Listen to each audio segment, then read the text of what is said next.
Sa pagkakataong ito, bago pa tayo dumako sa iba pang mga report, nag-request ang ating buthing panauhin ngayon na agahan natin ng konti para makapagprepara din tayo. Habang tayo po ay ilang oras na lamang po, nasa around 13 o 14 hours, less than 14 hours, bago po natin ipagdiwang ang kapanganakan ng ating Panginoon. Baliktanawan ba? Tayo magbaliktanaw din sa mga nangyari noong mga nakaraang araw, noong nakaraang siyam na araw. Congratulations din pala sa lahat na kumpleto ng simbang gabi sa mga kapatid natin sa pananampalatayang Katoliko, ha?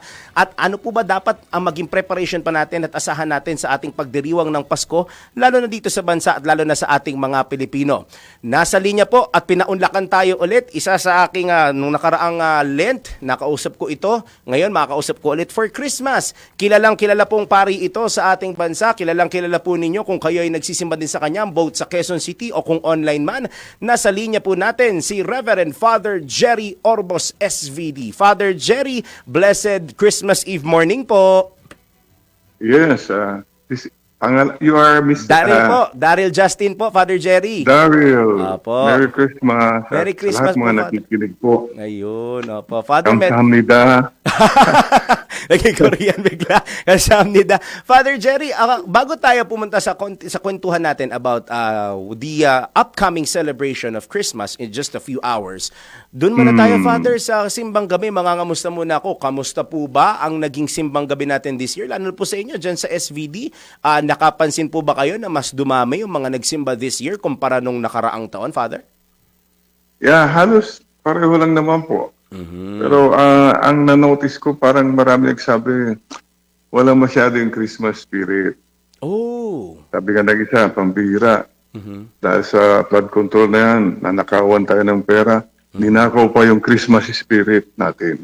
Ayun niya. Hindi na na-focus masyado. Pero paalaala po mga kapatid, ang Pasko po ay hindi po yung nasa labas, nasa puso.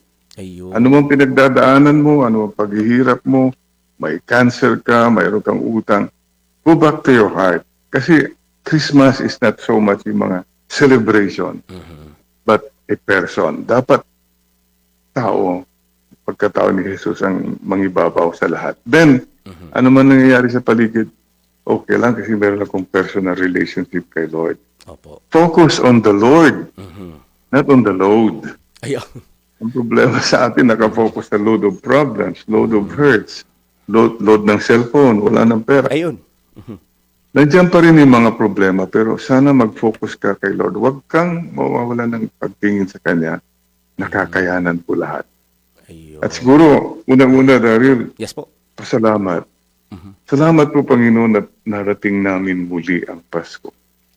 Marami pong hindi na umabot sa Pasko. Oh yes. Kahapon lang, mayroon kong nilibing 12-year-old, Oh. only child. Yung mga ganun ba? Opo. Buhay ka pa, kapatid. Salamat, nakarating pa tayo. At salamat din, Panginoon, sa mga blessings natin.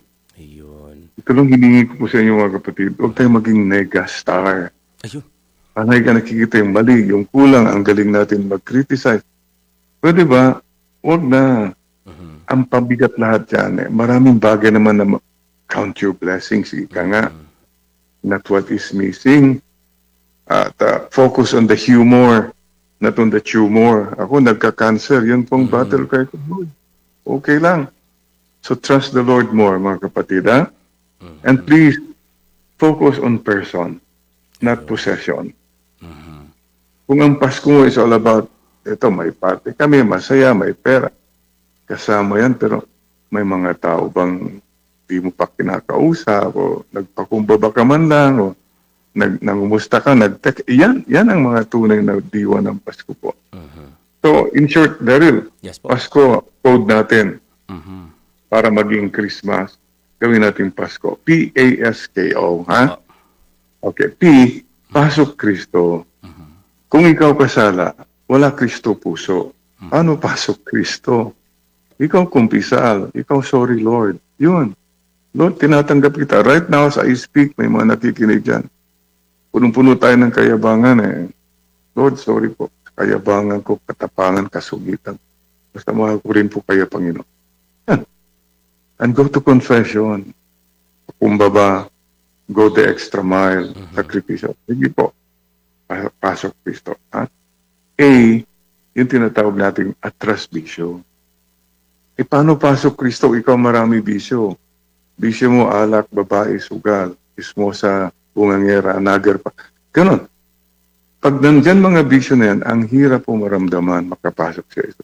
Iso po muna. Right now, as I speak, may mga hirap na hirap po i-give up isang bisyo. Lord, patulong po. Kailangan po kayo. Ako'y umaasa. Huwag niyo akong pababaya. Atras bisyo. S, yung pong tinatawag natin, samba tayo. Yung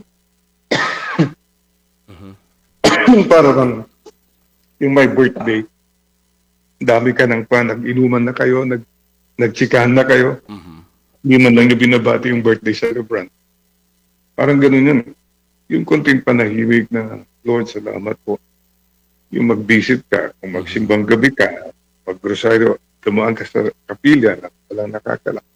Yan po, quiet time. At pakaingay ng Pasko.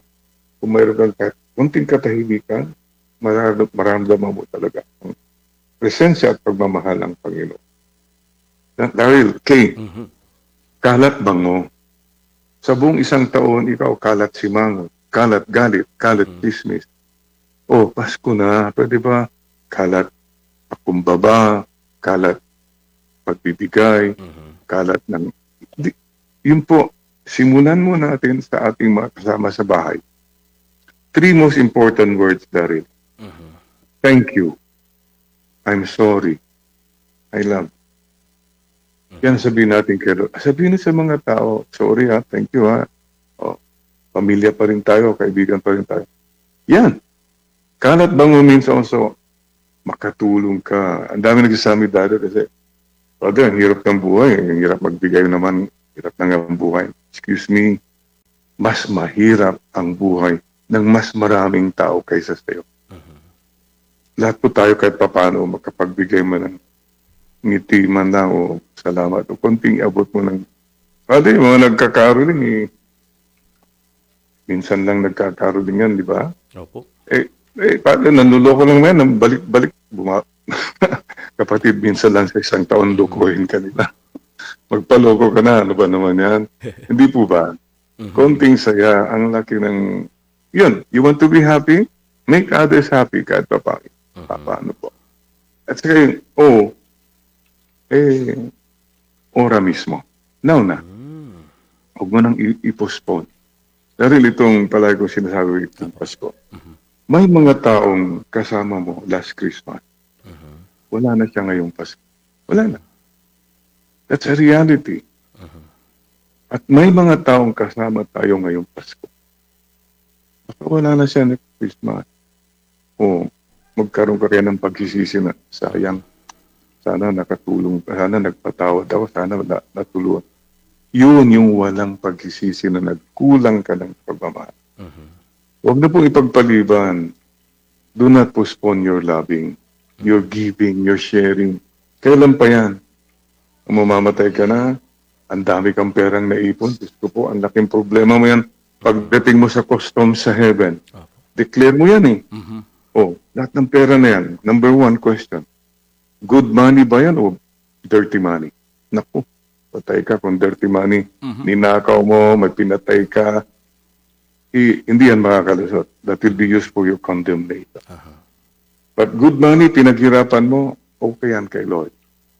Dahil tinatanong ko nga minsan mga tao pinahan mo nga ng amoy yung katabi mo. Yan.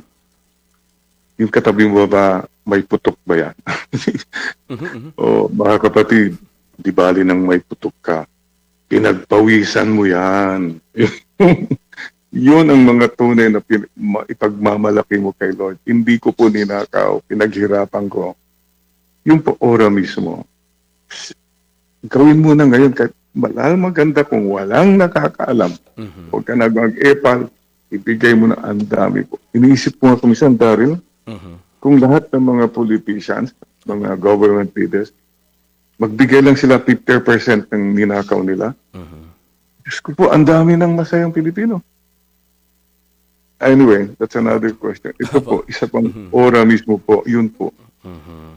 Think about that mga kapatid, ora mismo. Now na. So now na, Mga kapatid, ora mismo, sabihin natin kay Lord, Lord, salamat po sa Pasko.